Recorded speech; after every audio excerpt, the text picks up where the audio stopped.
The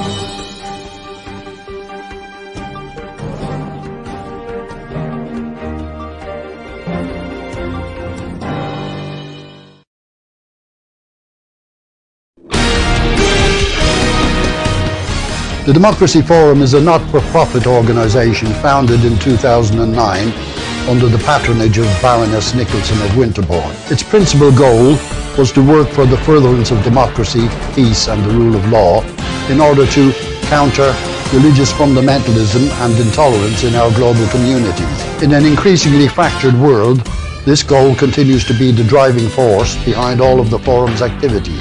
Lord Charles Bruce is the current president of the Forum. Since its inception, the Forum has hosted and co-hosted seminars on a wide variety of topics relating to democracy and human rights across the world. The Democracy Forum encourages academics, students, journalists and other socially and politically conscious people to attend our seminars and to participate in the question and answer session. Details are available on our website, thedemocracyforumlimited.com. The Democracy Forum brings you another not-to-be-missed webinar. Can Pakistan survive without army control? Pakistan, a nation whose politics have long been inextricably linked with its powerful military establishment. How has this pervasive army involvement in governance impacted Pakistan over the years? To what extent has it contributed to fueling political instability and economic crisis? Do politicians work in harmony with the generals for the greater good, or are the two always inevitably at odds? Can the civilian-military imbalance, which many believed turned this year's February election into a farce, ever be corrected? And crucially, could Pakistan even survive without army control?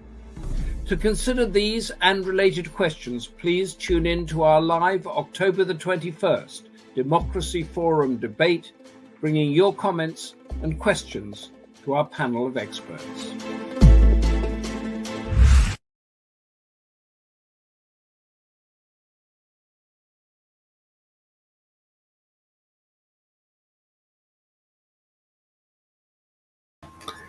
Hello.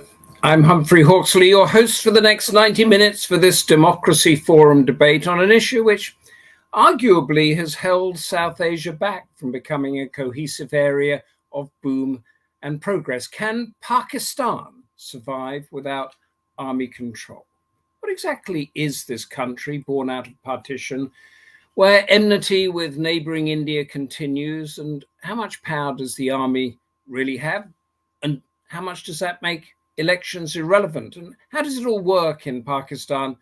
And crucially, how does that impact all our lives? To discuss this and much more, we have an incredibly knowledgeable panel: Ayesha, Siddiqa, Farzana, Shaikh, and MJ Akbar. Unfortunately, Ambassador Husain Haqqani, who was due to be with us, has fallen foul of the flu and cannot join. Each panelist will speak for 7 to 10 minutes and then be challenged by our audience and myself with the aim that we emerge with an answer, maybe a yes or no answer. Can Pakistan survive without army control?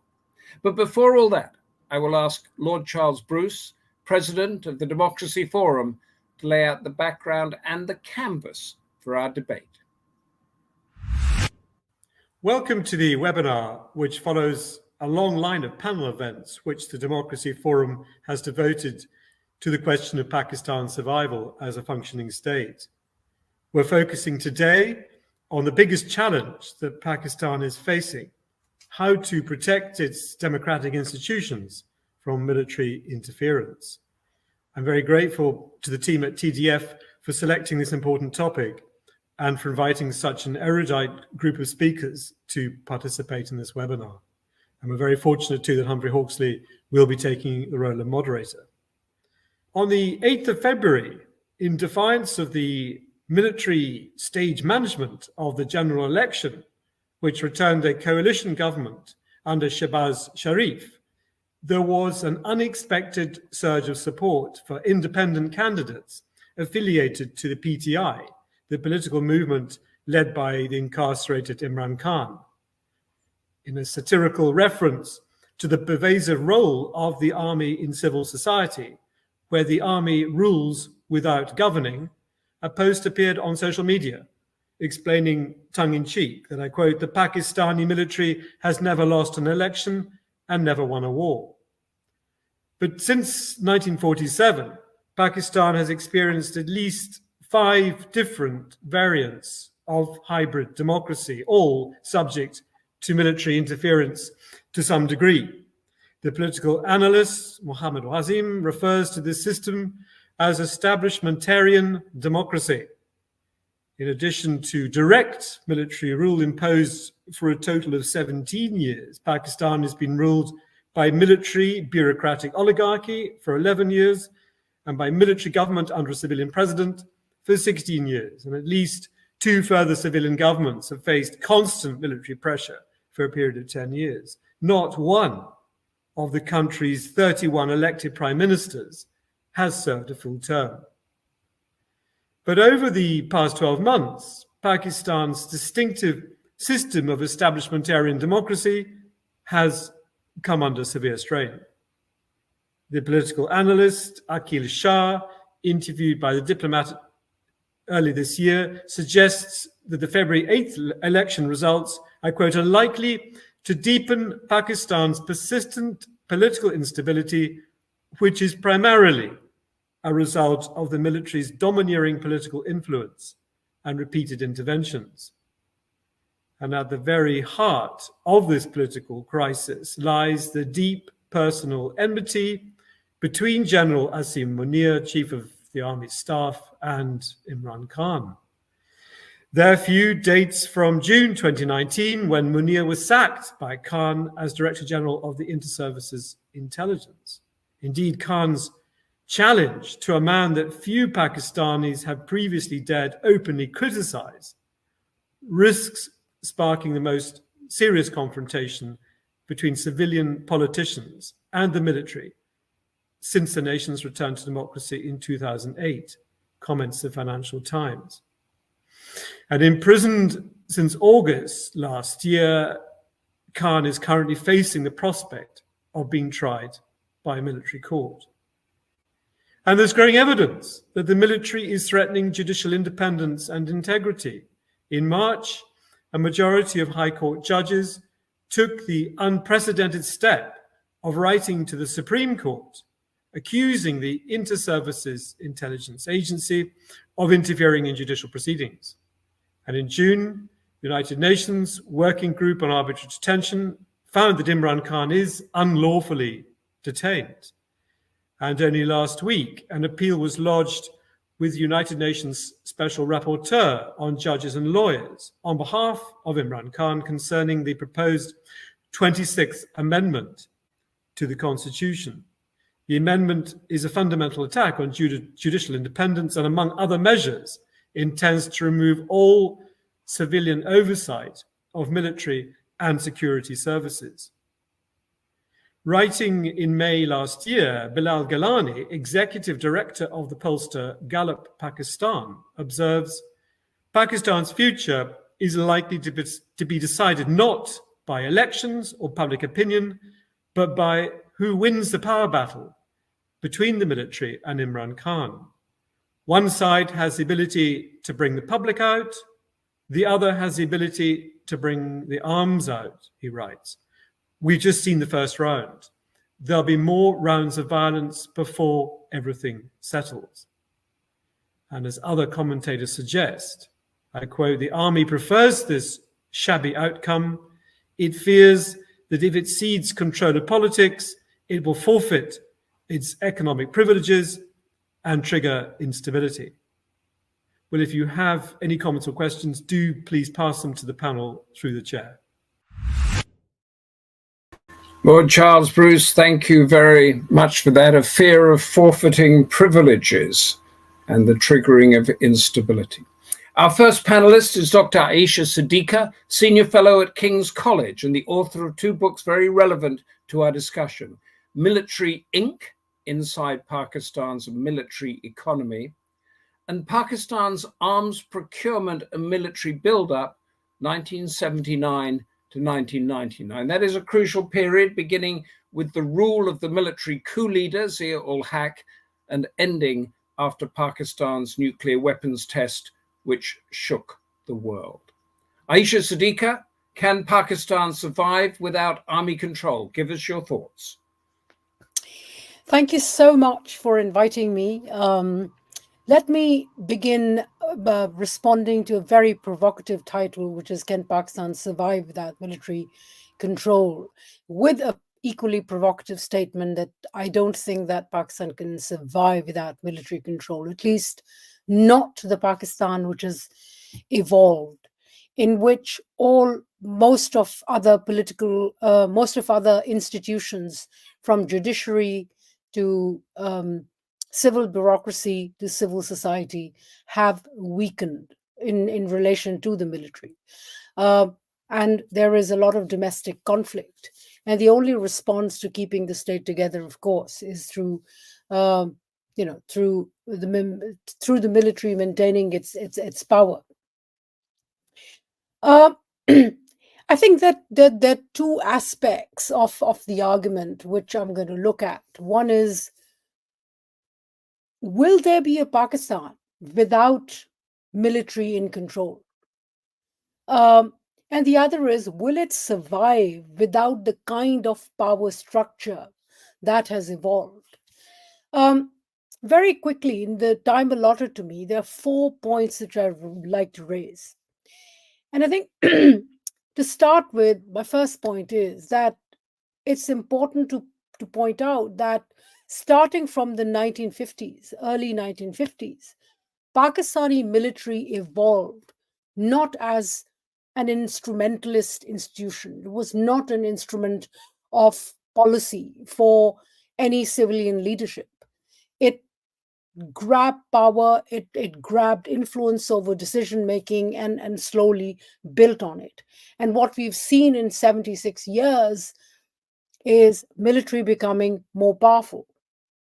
Secondly, what military's engagement with society and the political class has done is that it has militarized the political class itself, which is a huge part of the problem. So what has happened today, for instance, in Pakistan, where 26th Amendment has been passed in the parliament, disempowering or pushing back the judiciary. I mean, not that the points raised by members of the government of how judiciary's behavior has been over years, especially in the last decade or so, are incorrect. But the fact is, the manner in which the amendment was passed, kidnapping, hijacking different members of the Senate and National Assembly, and actually forcing their hands to vote in a certain way. And here is the political class, which is now, there is no, 20 years ago, there used to be an internal conversation, an internal pushback. Now that pushback ain't happening. And so what we've seen over years is actually this militarization of the political class. They have always given preference to national security over development, and have had very gradually and consistently surrendered control of any intervention in terms of controlling the military. This is a problem that, for example, other militaries have faced. I mean, if we compare Pakistan with Israel, Pakistani military generals and even politicians would like to sometimes compare Israel with Pakistan. But what we've seen there, in case of Israel, for instance, is that over years, because of the chaos, the crisis, political crisis within, the political class has not managed to have a grip over over strategic decision making and surrendered influence. And this is what has happened in Pakistan as well.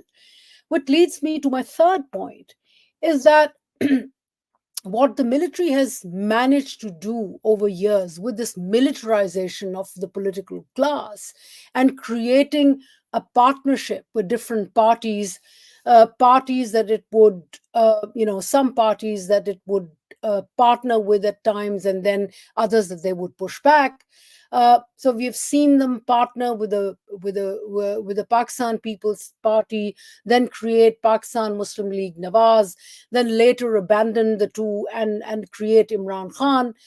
All major parties and even minor parties, like, for example, the Muhajir Qawmi movement, have been kind of created or helped in power by the military.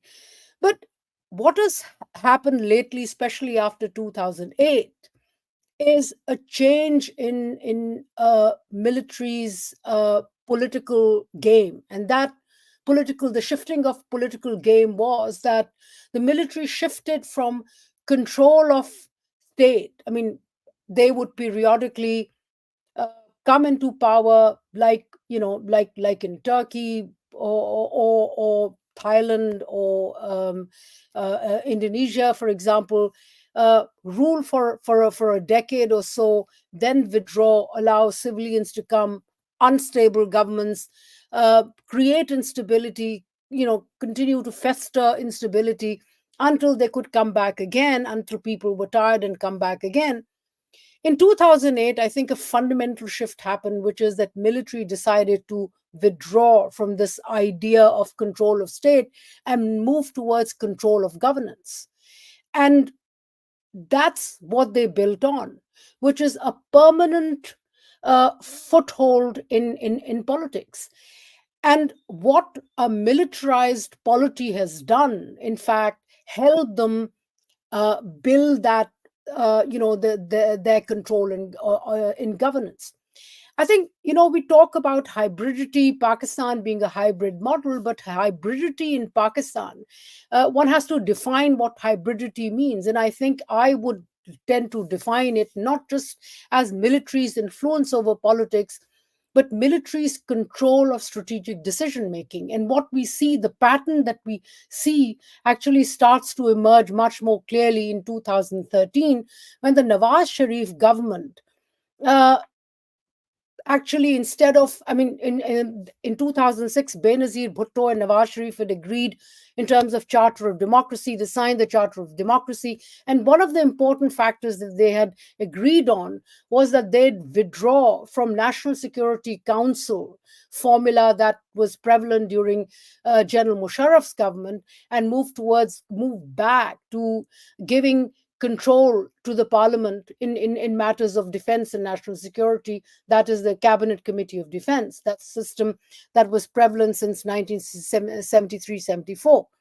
But 2013, what Nawaz Sharif did was he created the National Security Committee of the Parliament, which is really a replica of National Security Council, which also meant that the four-star generals, which is the Naval Chief, the Army Chief, the Air Chief, and the Chairman Joint Chiefs of Staff Committee, were given an equal footing, an equal role with the parliamentarians, with the cabinet, to sit on strategic decision making.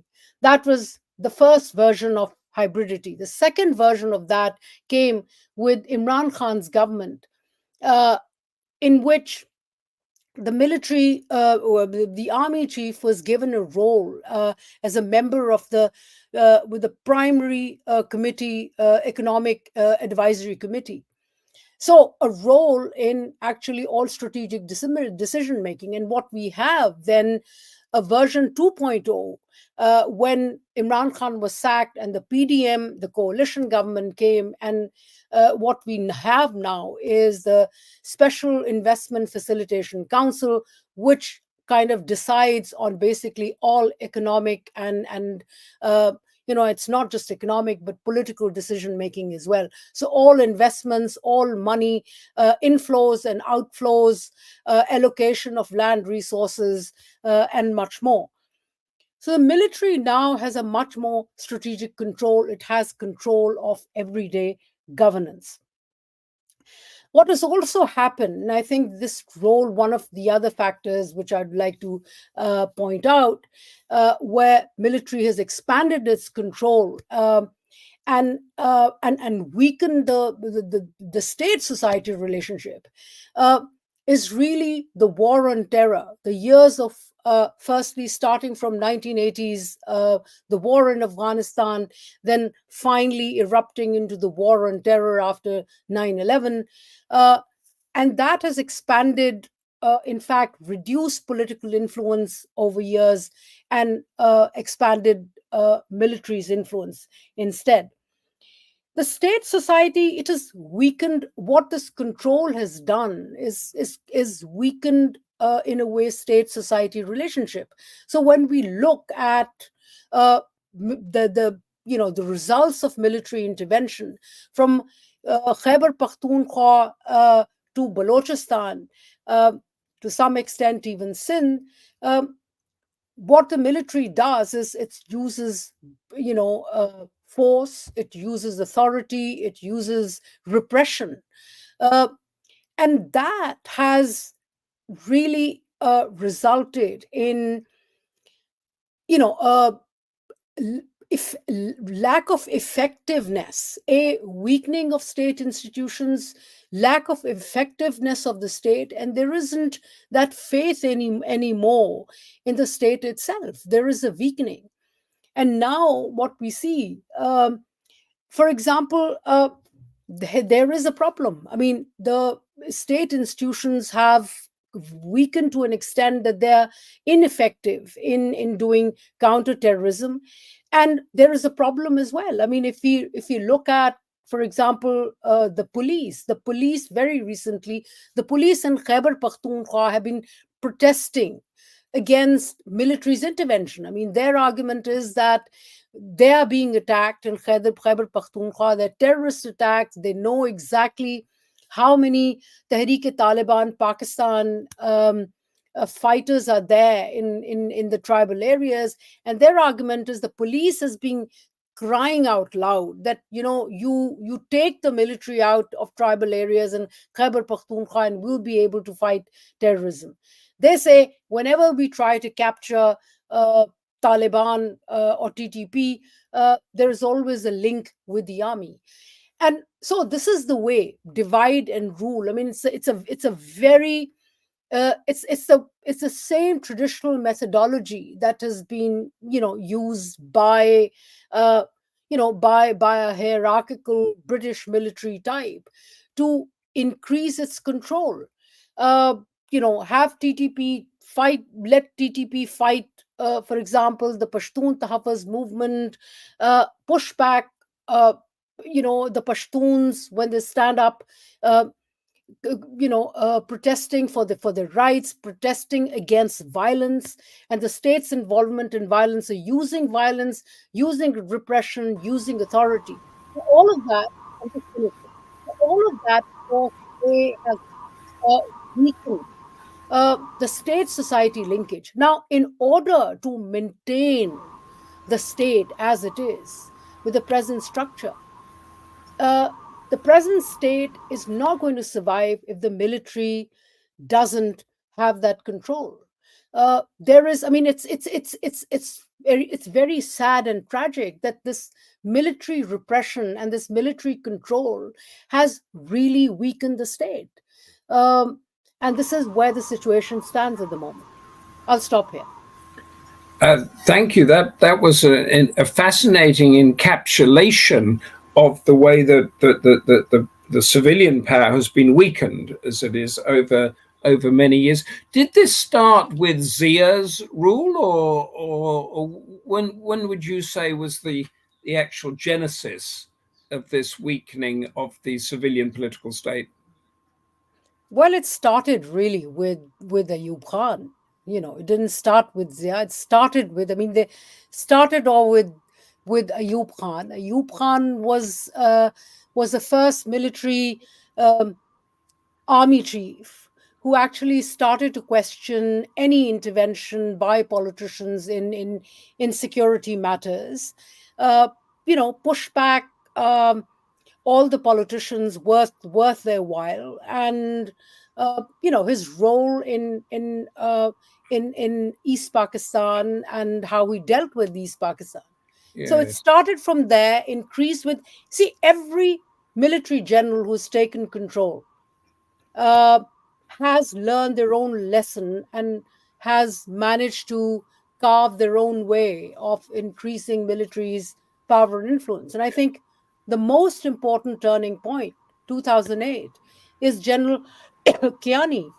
General Ashfaq Parvez Kiani is the one, I believe, who decided that the model, the formula has to be changed. You Yeah. don't have to come and take control and then get whipped by the people. You remain in control by controlling governance and by manipulating. And one more thing, I think what the other thing which the idea which General Kiani came up with, very significant, was 2006 Charter of Democracy. He realized that if political parties are going to come together, it's not going to be beneficial for the military. And so a third alternative had to be created in the form of Imran Khan. So populism was actually used as an instrument of policy. And this is an instrument, that instrument of policy, however, has begun to hurt them. And that they're finding difficult to fight, and they will manage to fight it with more force. Can I just ask you a question from Peter Cornish, who's in the audience here? You have addressed it, but I'll ask it head on. Are politicians in Pakistan complicit in the military having so much power? Of course, you can't absolve them. And those politicians that are not complicit, they get ousted, pushed out of office, cancelled? Well, that's the point which I kind of try to bring out, which is that until 2008, we had a system, or we had kind of something where politicians would push. They were kept unstable, governments would be kept unstable. But after 2008, hybridity, what we call hybridity, is actually bringing politicians in much more to understand that, look, if you want to remain there in power, you have to cooperate with the military. I mean, right now, the problem with Imran Khan is not just Imran Khan and the military. It's the political parties who believe that this populist, if we allow him to come back, then that will shut the doors for us. Yes. So they have their interests as well.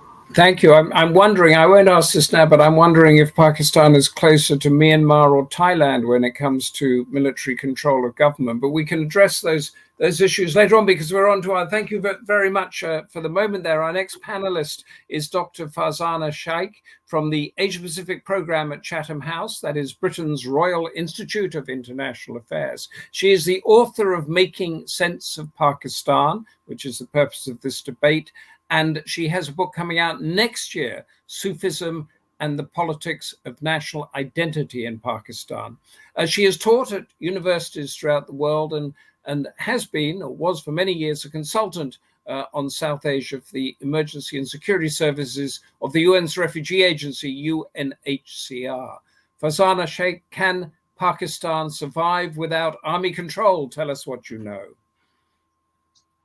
Thank you, Humphrey. And thank you too to the Democracy Forum and its president, Lord Charles Bruce, for inviting me this afternoon to take part in this event. I'm really delighted to be a part of this panel of very distinguished commentators. Very much enjoyed Ayesha's fine-grained response to today's question. But let me start by confessing that as a historian first and a political commentator second, I was tempted to rewrite today's topic to read, "Can Pakistan survive with army control?" Now, while many of us are wary of the kind of crystal gazing involved in addressing today's question, what is indisputable is that the country which emerged as Pakistan in 1947 failed to survive in 1971 when its army was clearly in control. But as we know, public memory is short and some myths die hard. And that would certainly explain why, notwithstanding historical evidence to the contrary, the claim that Pakistan's army is the only institution capable of resisting the centrifugal forces that are said to threaten its survival still resonates today, and I must say, still enjoys some purchase at home and abroad. And this is, of course, all the more curious when considered against the background of the intense political and constitutional crisis that has roiled Pakistan since 2022, for which many hold the army responsible, as we've just heard, and which many believe may have fatally damaged the institution. I mean, one needs only to peruse the domestic press in Pakistan to find worrying indications of an army whose internal cohesion has been gravely eroded, its prestige battered, its rank and file demoralized, and its officer corps riven by deep fissures. So, not exactly in healthy form, then, for a force touted as a bulwark against the formidable challenges facing Pakistan, some of which could indeed threaten the viability of the state as we know it. Now, among the challenges that come most readily to mind and that most directly confront the army at the present time is, by all accounts, the ever-intensifying ethno-nationalist insurgency in the so-called peripheral region of Balochistan in southwestern Pakistan. Here, disaffection over the inequitable distribution of natural resources, dating back, I should say, to the early years of the state, has reached boiling point. More importantly, its momentum is being shaped by social and political shifts so profound and far-reaching that the army has clearly been left struggling to keep pace. With its characteristic aversion to dialogue with those it calls foreign agents, who range from Baloch militants to civil rights activists, the army has been forced to resort to indiscriminate and heavy-handed tactics that promise, I believe, to add more fuel to fire. At a time when, by common consensus, Pakistan is widely judged to be in the hands of a hybrid civil-military government, and we've heard much about that from Ayesha, with the bias clearly pitched in favor of the latter, the prospect of Baloch separatism has never seemed nearer.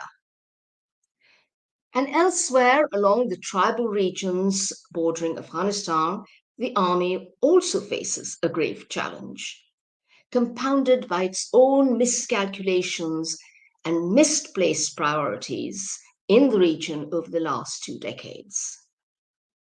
Privileging dialogue with radical Islamists who seek the imposition of Sharia law, while brutally suppressing grassroots protest movements which campaign for the demilitarization of the tribal areas and an end to human rights abuses in the region, Pakistan's army appears to have set the stage for the mass alienation of the country's Pashtun minority and its dissociation from the state.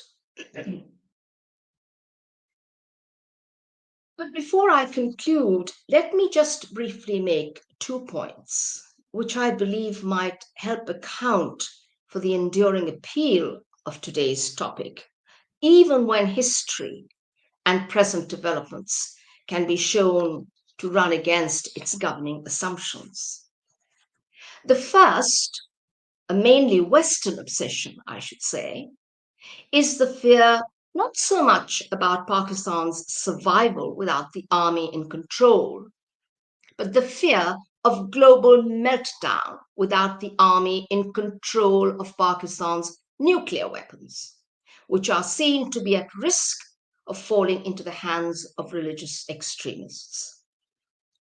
This is a red herring, but one which has ensured that the Pakistan army enjoys and will continue to enjoy tacit Western support for its dominance over Pakistan's national affairs.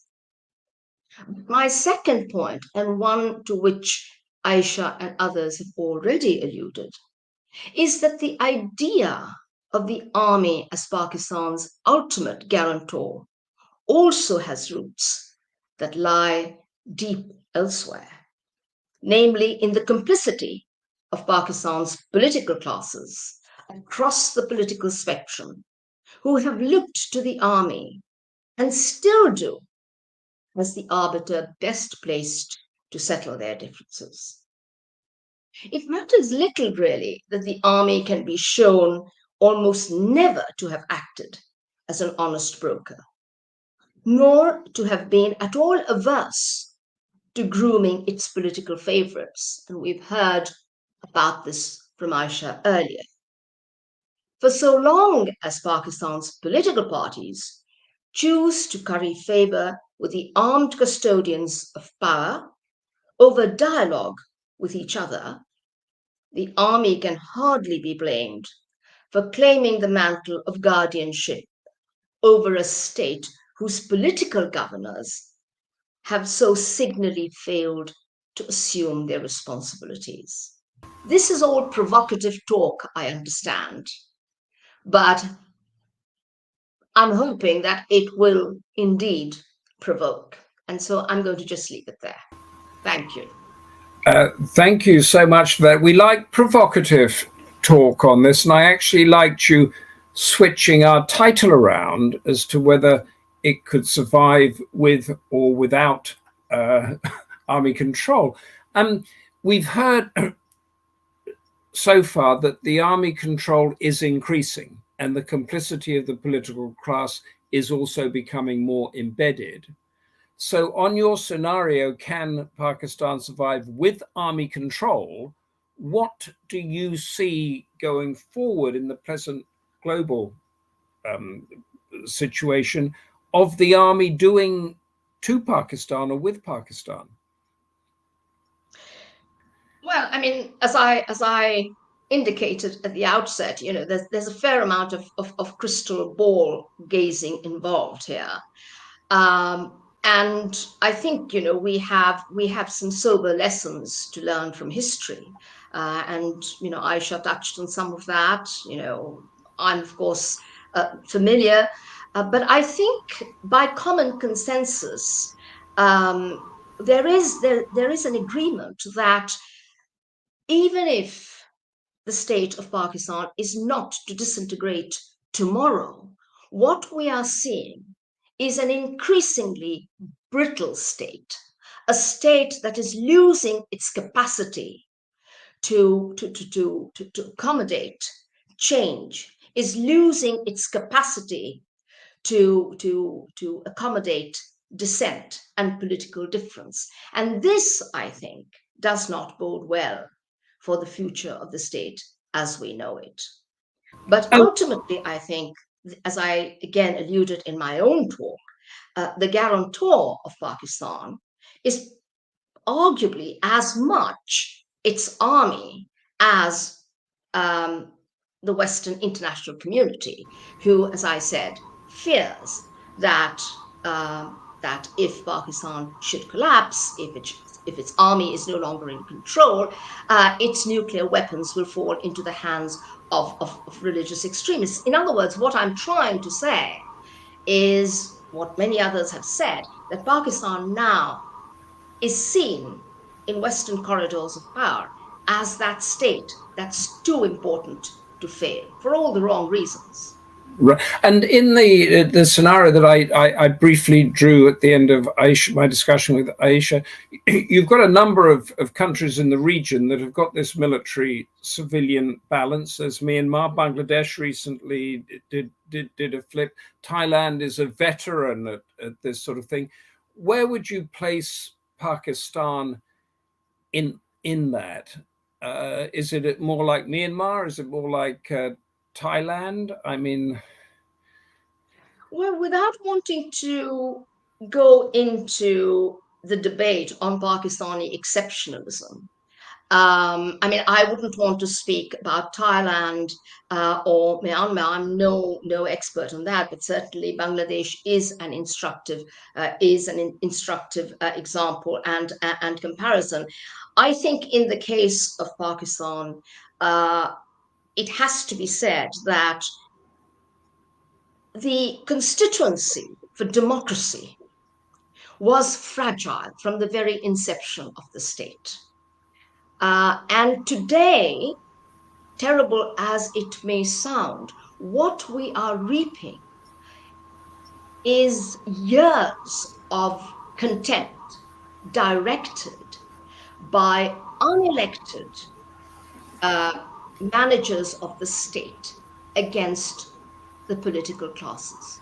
Politicians, right from the beginning, from, as I said, the inception of the state, were held in contempt as those who indulge in the grubby business of wheeling and dealing. And this has done Pakistan's political classes no favors, because even those amongst them who have tried in some way to rise above that have failed to do so. Now, you know, we can always go back to this question of why it was that Pakistan's politicians since 1947, you know, have been tarred with the brush of ignominy, of corruption, of being no better than grubby wheeler dealers. I mean, this has a lot to do with the fact that Pakistan as a state was created in you know, in drawing rooms. I mean, it was never a mass movement until much later. So that the whole business of politics and politicians.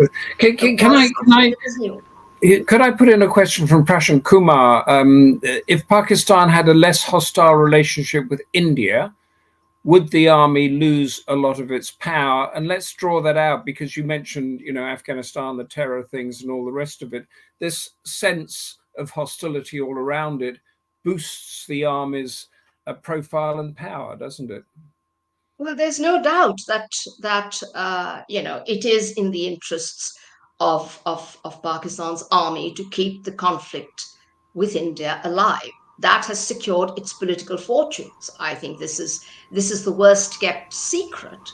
But you know, every attempt by politicians to try and wrestle with this question has been fraught and been negated by the military establishment, which is not to say that the military establishment has not sought its own sort of modus vivendi with India. It has, but what the military in Pakistan has consistently sought to do is to retain for itself the prerogative of defining what those relations will be. It has been always loath to hand over that responsibility. And very quickly, before I let you go, you mentioned the West. You know, this situation suits the West because of the nuclear arsenal and the rest of it. In the autocracy, democracy, global balance that's going on, does it also suit Russia, China, and India? Well, I mean, as we know, certainly with regards to China, which is you know, often described as Pakistan's sort of you know, iron brother. I mean, you know, it's this relationship between China and Pakistan is very much a security-driven relationship, and I think again it's no secret that China has always felt more comfortable dealing with the military than it has with politicians. I mean, there are good reasons for that, not least, of course, China's own sort of political traditions, which tend not to so readily accommodate difference and division. But in that way, China wouldn't be so different from the United States. Yeah, I mean, it seems fascinating that you have got this question mark over Pakistan, constantly that we have on this issue.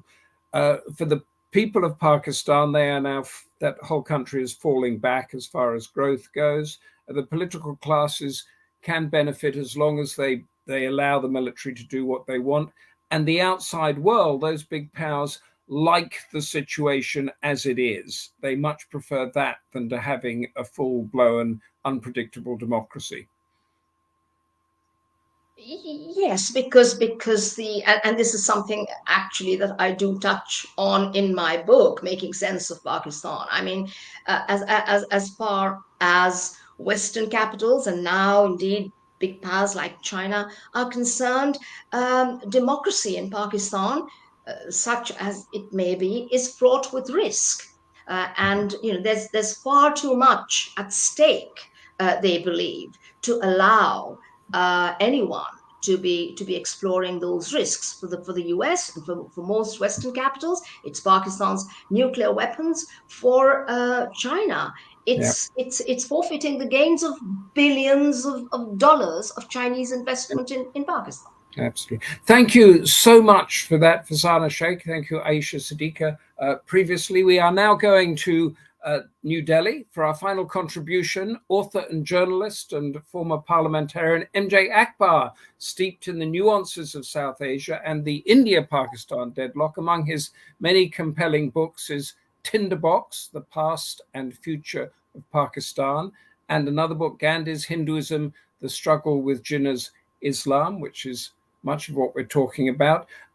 What would a Pakistan without army control look like?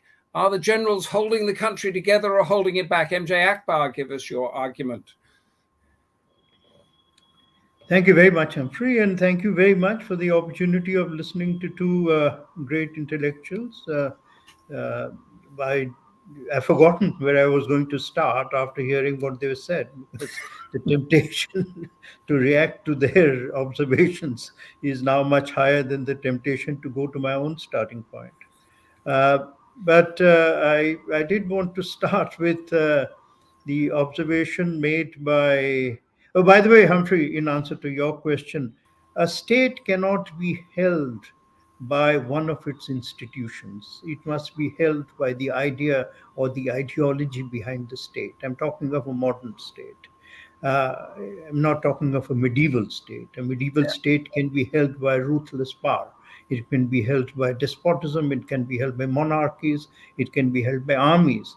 But that, I'm afraid, is not an option in the modern world, post-colonial and so on and so forth. Now, I thought I would begin by an observation of Lord Bruce that Pakistan's army has never won a war and never lost an election.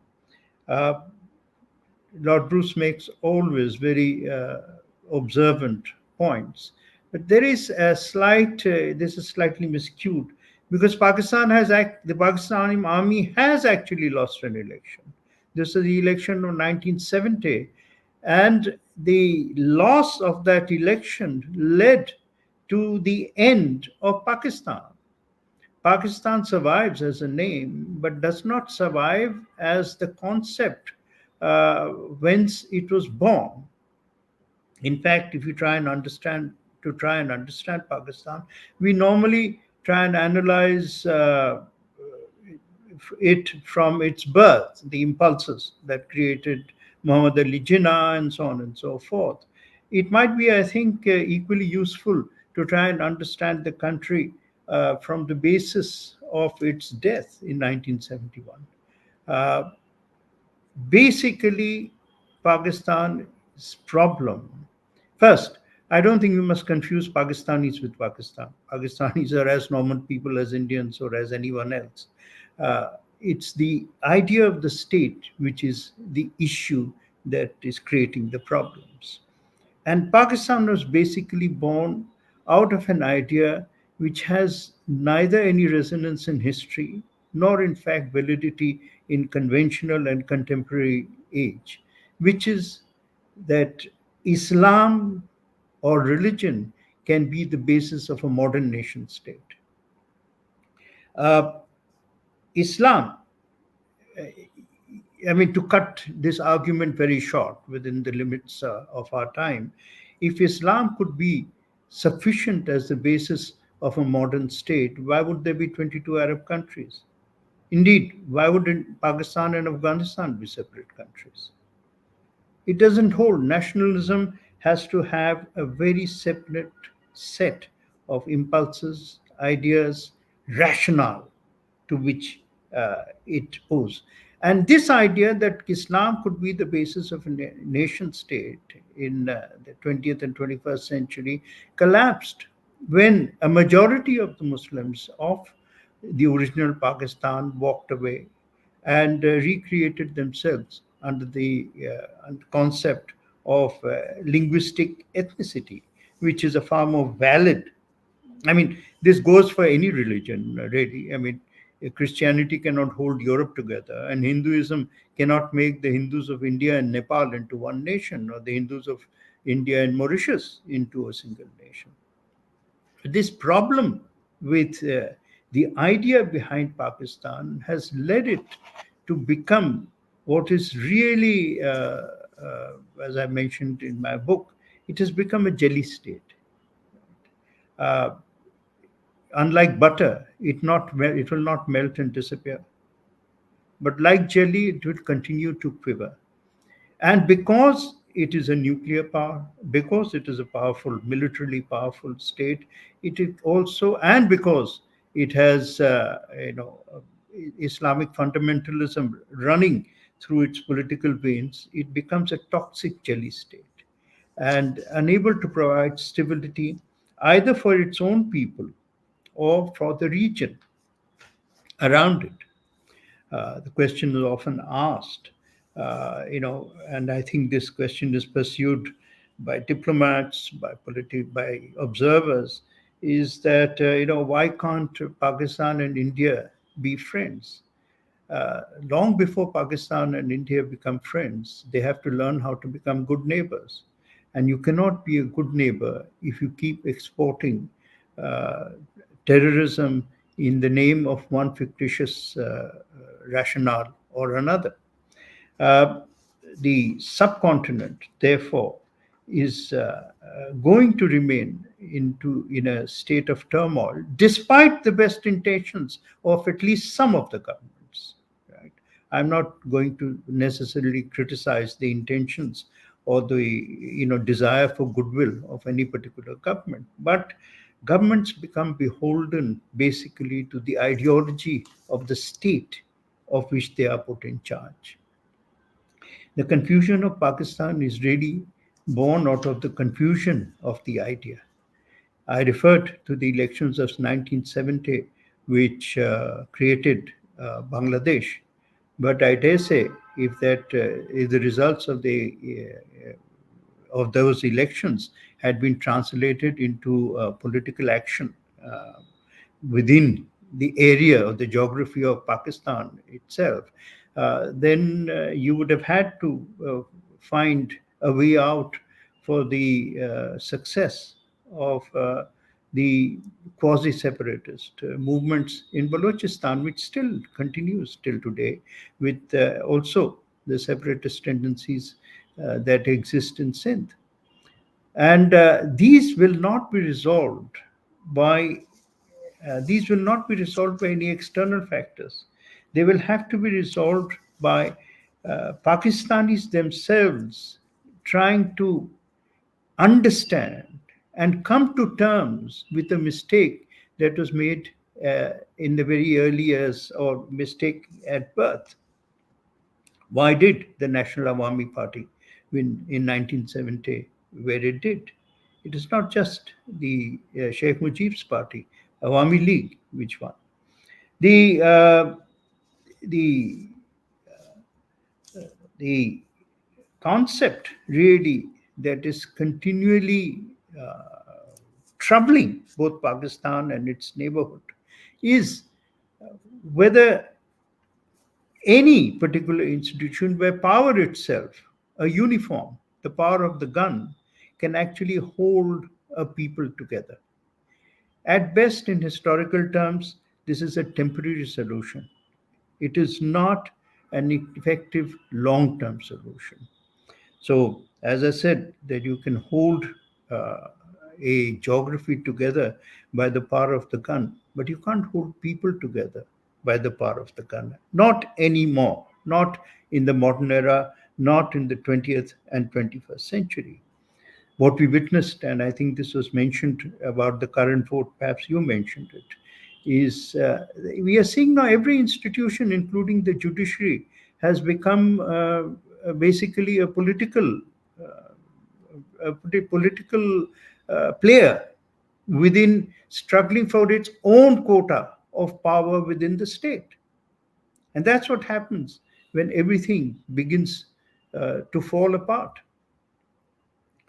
The faith and religion as a basis of Pakistan is really the problem. And therefore, the army comes in as the guarantor of an idea that doesn't work. So what happens in reality? The army acquires as much of the economy as it possibly can, limiting the benefits of that portion of the economy to its own, to those who are in the army or in the armed forces. And therefore, you're seeing many, many kinds of disparity. I think even Karl Marx would be completely confused if he came to understand how the gravitation of the economy in different directions is taking place by impulses which are not rational, by impulses which cannot be described within the framework of economic relationships. I know there is nothing called an ideal state. There are problems in any state. But a country like India is held together because of the power of the idea behind India, that it has to be, and it will only function as a democracy and as a secular state in which every faith, irrespective of its numbers, is going to get equal rights, equal space. In practice, there will be imbalances. After all, India is as full of human beings as Pakistan. But the idea holds a state against the inadequacies of the players of the state, and including sometimes the inadequacies even of the people of the state. That's the power and that's the magic of a modern nation state. And that's what we need to recognize if we are going to take this kind of a discussion forward. A geography can survive with army control, but a state cannot survive. A state becomes dysfunctional. When a state becomes dysfunctional, then you can see that confidence in that state begins to collapse and then begins to wither. And that's what we are seeing at this moment in Pakistan. Actually, Pakistan becomes weaker than its institutions and has to be constantly kept in a ward of a kind of political hospital. The army control that we see really is, I think, an extremely unnatural state of affairs. It doesn't reflect with any kind of modernity. It's a completely unique situation, and unique not necessarily in a very positive way. It's unique in a kind of quasi-negative way. But one thing that we need to remember, that No region, not South Asia in particular, can afford the kind of potential instability that can be sparked or can be uh, injected into a region by a state that has not found stability and yet retains the kind of military power which Pakistan undoubtedly possesses. It's a very, very rare case, and please correct me if I'm wrong. I'm sure my colleagues on this panel will correct me if I'm wrong, but I cannot really think of a situation where a president of a country and a prime minister of a country actually calls on an ambassador in order to apologize for an incident. That reflects, it has happened recently when the Chinese were killed in this thing. It reflects the weakness of the state and perhaps the desperation of those who have been put in charge of the state to keep the show running. A friendship with a neighboring country makes you basically abandon the self-respect of your own nation. And it's a dangerous situation. Thank you. Thank you very much for that. There was a couple of phrases, MJ Akbar, that I wanted to sort of fill out a bit. You mentioned that it has fallen apart and that the army is the guarantor of an idea that doesn't work. The title of our debate is, Can Pakistan Survive Without Army Control? You, like other panelists, are turning that title on its head in a way, and you're actually saying that it hasn't survived. It is not a nation state at the moment. Yes, I mean, army control only gives you a sense of something being held together, but it's being torn apart every day. All you have to do is look at the newspapers. So what happens? What happens then? Because it can't. This cannot hold, can it? How could a good Pakistan emerge out of this? It's not a failed state. It's a dysfunctional state because it cannot get rid of its birth idea that Islam is the basis of nationalism. Islam, even by the doctrine, Islam is a brotherhood. It is not a nationhood. As I said before, if Islam had been sufficient as a basis of a nation, why would there be 22 Arab countries, particularly when so many of them are geographically neighbors? A nation is built on a different level. But as your fellow panelists pointed out, the West and China prefers this situation. Yeah, they do, because they would like Pakistan to be a client state. Right. It serves their purpose within that geography. And how clients, I mean, don't forget, Humphrey, I'm sorry to point out that you ruled us for too long.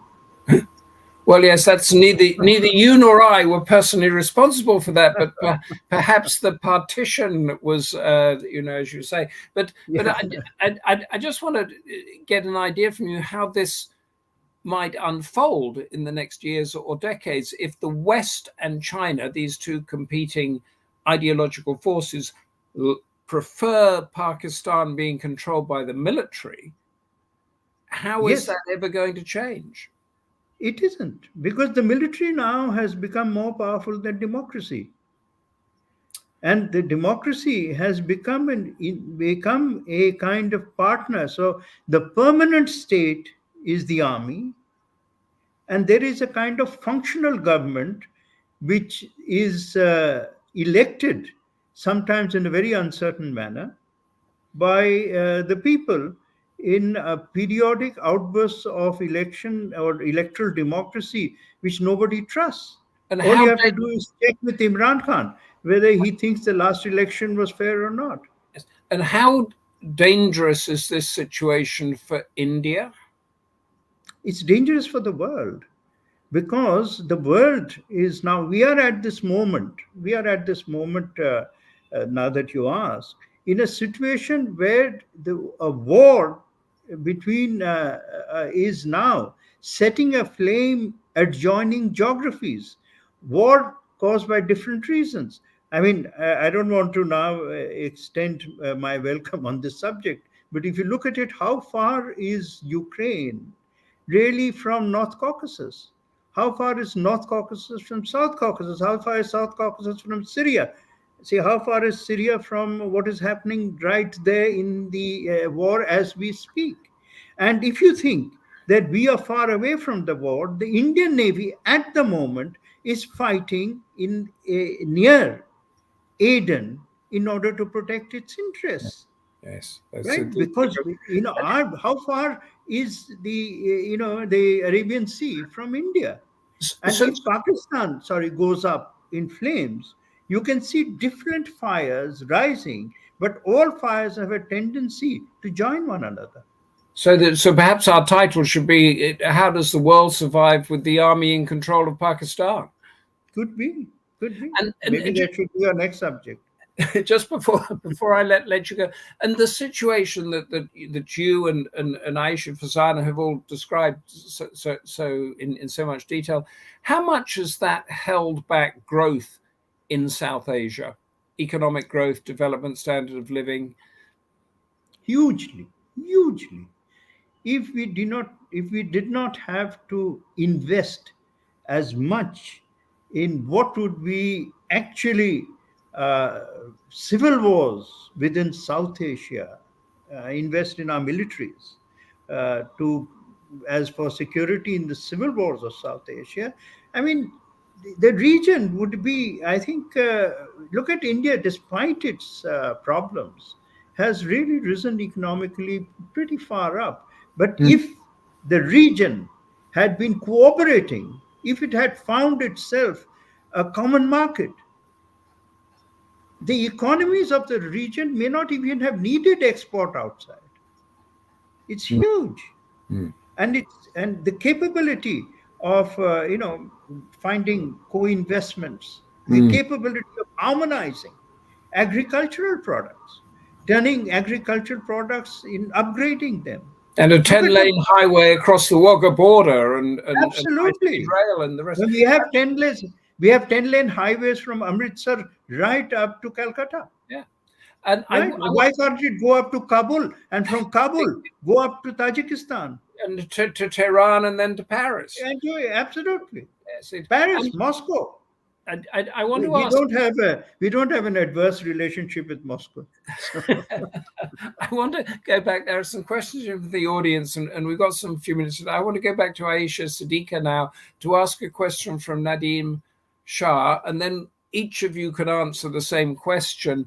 And Nadeem, it can be progressive to challenge the existing system, but might Imran Khan's polarizing rhetoric stoke discord in Pakistan rather than making more positive change? And also, if we could wrap into that answer, there's about press freedom from MD Naveed, can the shroud of censorship that Pakistan journalists speak about ever be peeled away? And what are the hopes for a more transparent press while the military retains such influence? Would a transparent and free press be more polarizing still? Ayesha, your thoughts? Well, what I said in my earlier comments, Imran Khan is, part of the group of politicians who have been brought into power, brought into mainstream politics with the help of the military. And he's not the first one, he's not going to be the last one. I mean, the next generation of young leadership of each of the political parties is also waiting in the wings for that support to make it to power. I mean, be it Bilawal Bhutto Zardari or Maryam Nawaz Sharif. Imran Khan is no exception. I think what is important to understand is that at this point in time, Imran Khan seems to be challenging. And I think his biggest flaw is not able to understand one important factor, which is that he needed to have, and he needs to have a dialogue with his, with his political class. what he's been wanting so far is a dialogue with the military. And this is a typical mistake which each of the politicians has made historically. Every politician has gone and talked to the military with this intention that, you bring me back to power, and push back, my opponent.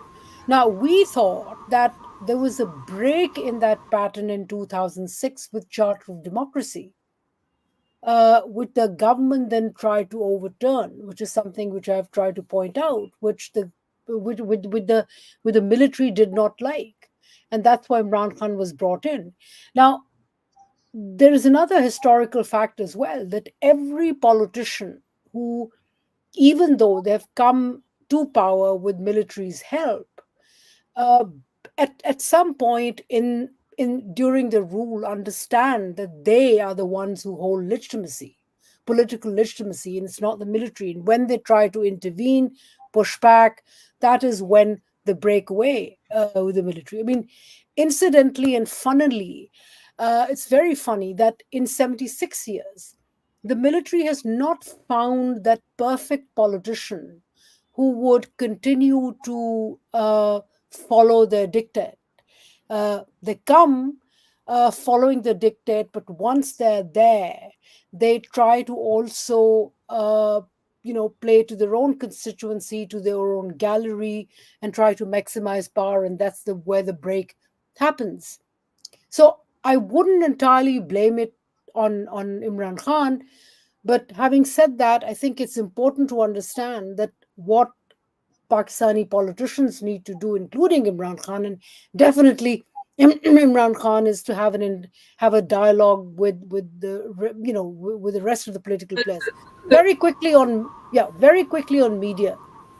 I don't think that having a free media creates problem. It is, in fact, the problem is that media right now is not free. In fact, it's so strictly managed, by the military. Every newsroom has their footprint. If you've had that, that open dialogue and open conversation, perhaps things could be much better. There's a phrase in that question, that the polarizing rhetoric. Farzana, Shaikh, is it not the case that democracy itself, as practiced, is polarizing? It's two opposing views and taking it to the electorate. And can you see a system or a future of Pakistan where there is an enlightened person in the military and an enlightened politician that can see a transition through to full democracy and this polarizing rhetoric? Well, I wish I could say yes, but I fear I'm going to have to say no, because the historical baggage is such, and we've heard about some of its contradictions and difficulties from MJ Akbar, that this historical baggage is so complex, difficult, and written with contradictions that I don't really see a way out. But just to return to the question of Imran Khan, I mean, he is often described as a populist, but populists have generally tended to be those who sort of come to disrupt the system from outside. And I'm on record as saying, in fact, long before Imran Khan became prime minister, that what we have here is a strange kind of populist who is very much a creature of the system. So here again we have another myth that's grown in Pakistan around Imran Khan as being a populist like other populists who comes in from outside the system to smash it down. And in fact, as we've heard from Ayesha and others, he was very much a creature of the military. And of course, as I said in my presentation as well, the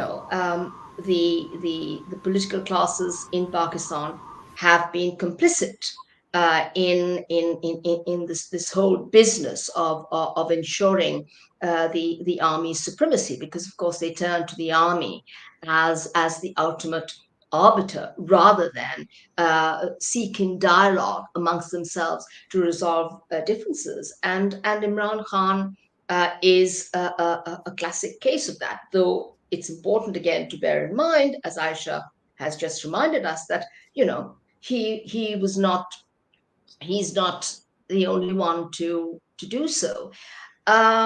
So I think really what we need to understand is, while Imran Khan is being projected very much as the great disruptor of the system, as sort of, the one holding up the sort of emerging as the standard bearer of democracy, what he really wants, is to have the military on side. What has enraged him is to have lost the support of his patrons. And of course, he, like his predecessors, who also lost the patronage of the army, but reacted in very different ways, he's reacted in this particularly explosive fashion, which is taking its toll on an already fragile political system.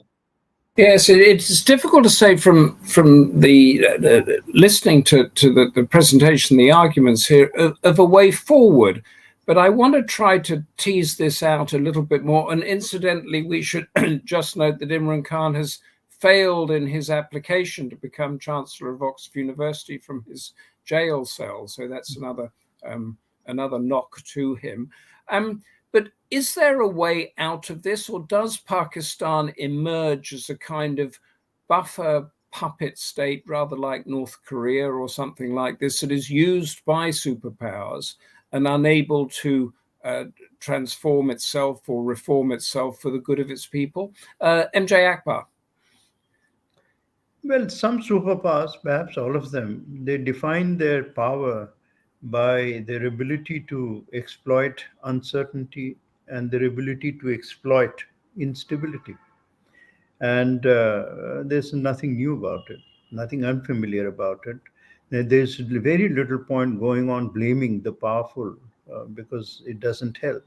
What you have to do is to find a way of matching their power with your own ability to resist, to find a way forward, to do so without creating new forms of conflict, and finding through the mechanisms of international institutions towards a greater and a growing degree of cooperation. Cooperation only happens when it is of mutual interest. Mutual interest is very rarely equal.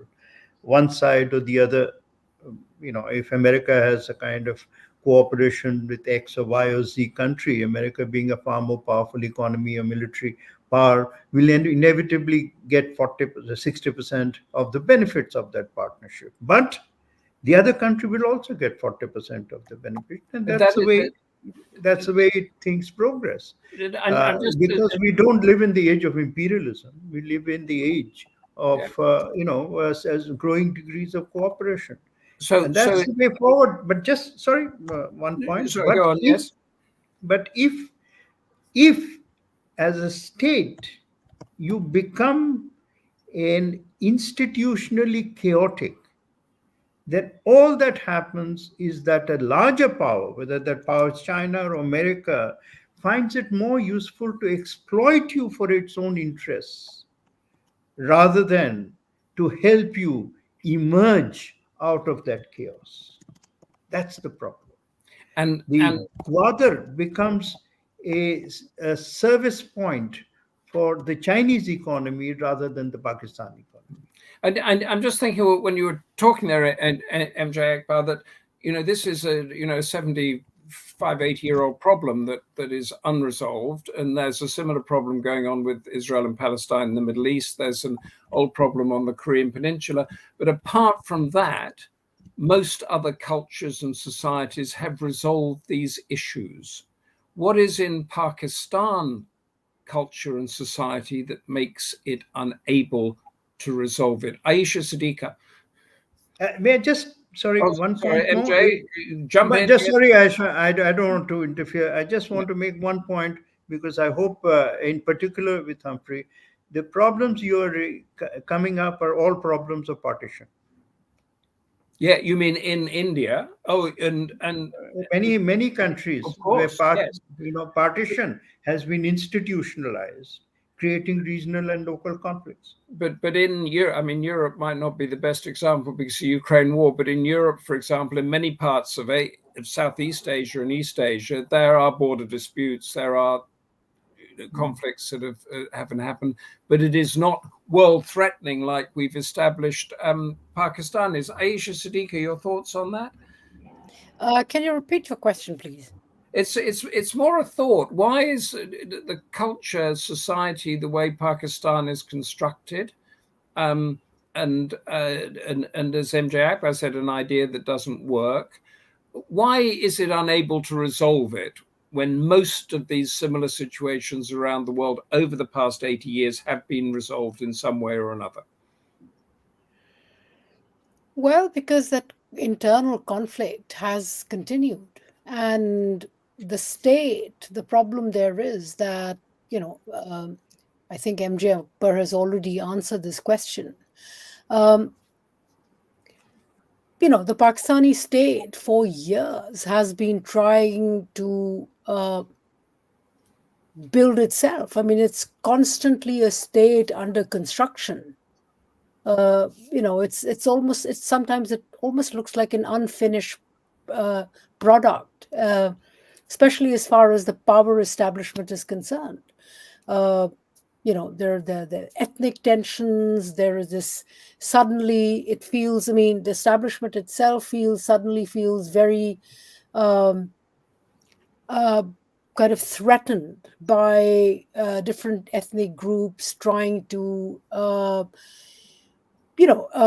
demand rights, and it kind of imagines that it's under threat. I mean, if the Baloch are asking for greater share in resources, or if the Pashtuns are saying, please don't use our land for violence, the state feels very threatened, and it thinks that it's under some kind of threat. So from not being able to sort out relations, with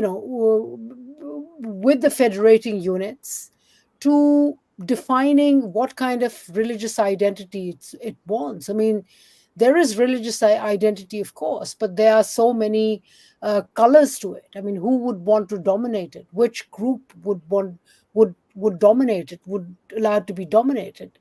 And third, I think the most critical point of which is the nub of all these problems, which kind of aggravates all these problems, is civil military relations itself.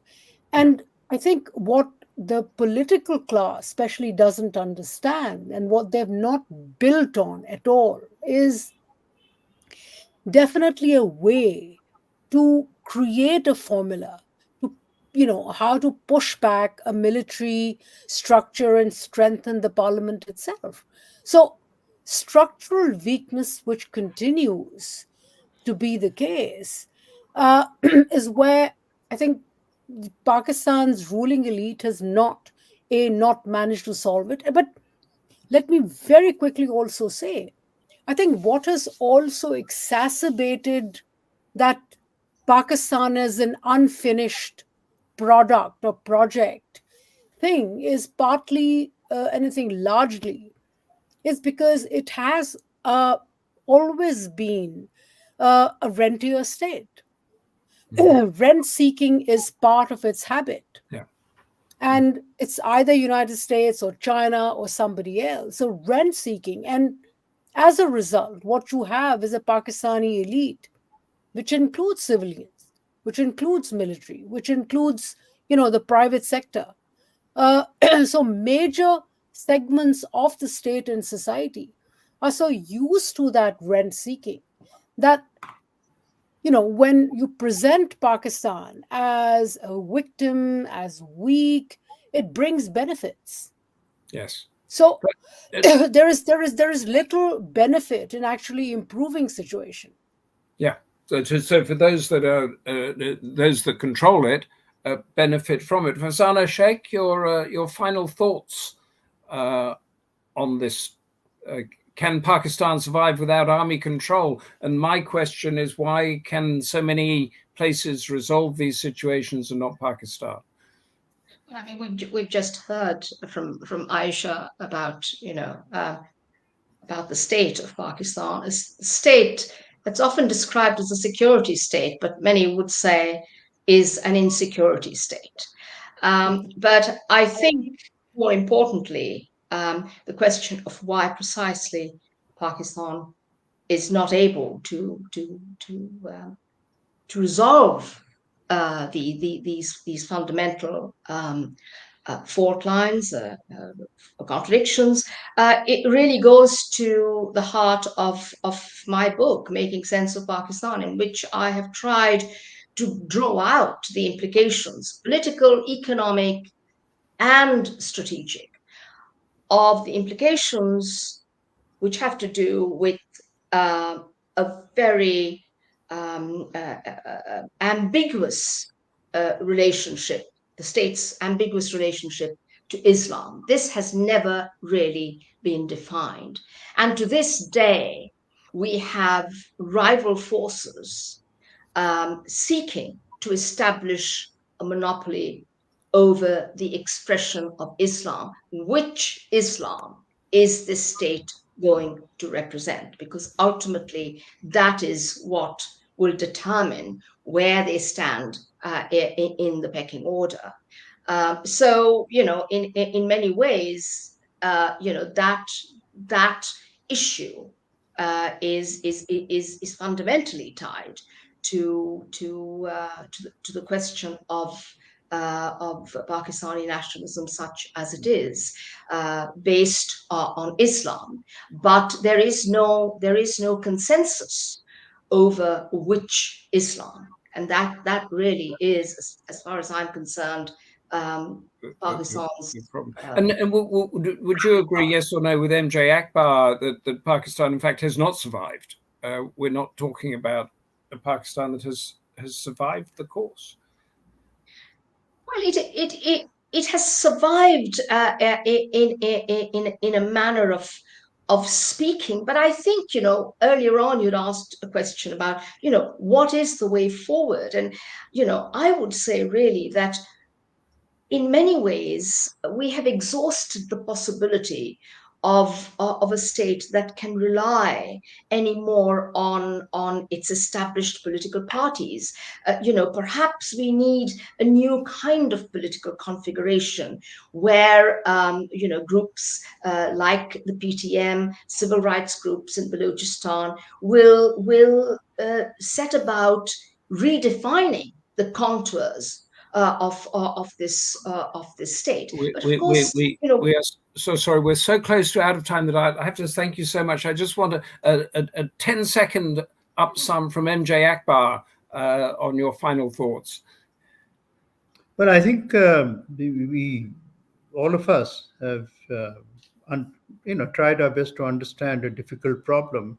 But I repeat, Pakistan that was born in 47 did not survive for more than 25 years. And its problem is that it has that failure has been replaced by an inability to find a second reason to create for the nation state. Which has not yet been able to find a definite, a stable rationale for continued existence, which it should. It should find it in its own interest and in the interest of the region. Thank you. That's a very good forward. It hasn't yet sort of redefined itself after that 25-year first tranche of its existence. Let's say we are out of time, and thank you for an insightful debate. Thank you, Ayesha, Siddiqa, Farzana, Shaikh, MJ Akbar, and thank you, Lord Charles Bruce, for setting the scene, and for all at the Democracy Forum for making the debate happen. Our November Democracy Forum debate is on the 18th of that month, and the title is Climate Change, South Asia's Biggest Threat, ? Is it? Join us for that discussion and check out our sister magazine, Asian Affairs, which deals with issues that are often, too often, missed in the mainstream media. Until then, from all of us at the Democracy Forum, thank you for being here and goodbye. Thank you. Goodbye. Thank